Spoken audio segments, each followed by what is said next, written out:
Welcome to Career Growth. One more episode, lots of information, lots of interaction, and I'm sure you're looking forward to it.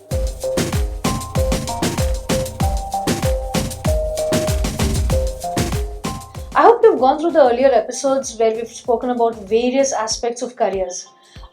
Till now, we were more in terms of studies in India, the kind of options that you have, what parents are supposed to do, how you're supposed to select a career. But let's go a step further. When I say a step further, I'm talking about let's cross our borders and look at the international borders. So today, I'm going to talk about giving you an overview of what studies abroad is all about. So what are actually students looking at considering studies abroad? Let's first define what is abroad, Earlier, we've had a lot of students who have always considered USA as a destination, as a favored destination actually, to go ahead and study.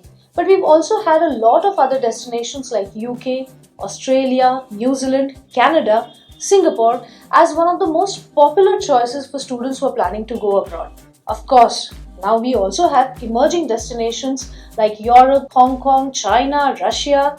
You name the part of the country or part of the world, you'll definitely find Indians actually trying to study there or trying to ensure to get the right kind of education. Since we are on that point of getting the right kind of education, this is actually one of the important reasons why students are actually planning to go abroad and study. Yes, we do have lots of opportunities here as well. But what happens is the kind of international exposure, the flexibility in education system, the choice of courses, the majors, the infrastructure, the research facilities, all these kind of attract the students when they want to go abroad. But there's one more added advantage to the concept of study abroad, that is making international friends, staying in a country which is not your own and making it your own after your education and your placements. And if you plan to settle there, it becomes your country. So a lot of students for this reason are considering. While we come to the topic of going abroad and studying, what exactly are they studying? There are students, of course, who are going for undergraduate courses, what we call as bachelor's degree, and postgraduate courses, which are the master's degree. There are even more students who are actually looking at pursuing their doctoral or research PhD courses abroad. So we have a lot of areas where students are actually planning to go ahead and study.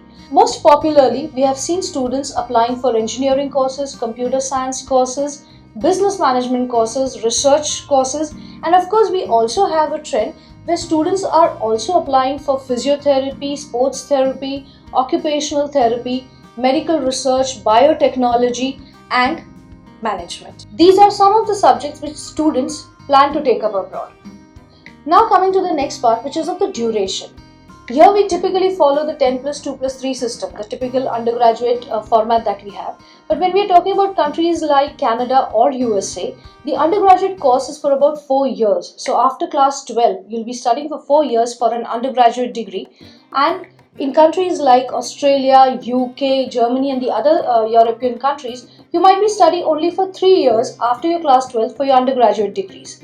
Postgraduate degrees, depending on the specialization that you are planning to take up, may vary from 1 to 3 years. So that's how typically the duration of the courses are abroad. Moving on, the kind of curriculum that is available, which is one of the most attractive reasons why students from India are looking at studying abroad, is that it is flexible, it offers multiple options, and the best part is it's a combination of subjects. You may study humanities along with sciences, or you may study fine arts as a subject along with even mathematics.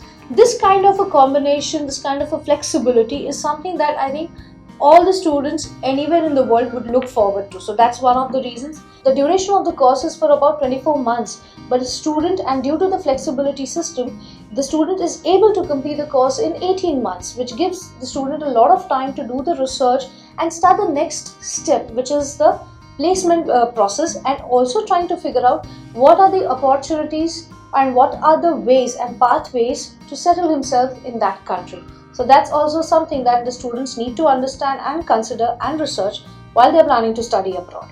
The kind of employment opportunities are available for students as a student. What I'm trying to say कि जब पढ़ाई कर रहे हैं, जब आप studies कर रहे हो, you can actually do some work as well. So there are a lot of countries which allow you to work for certain number of hours per week and you get paid as well.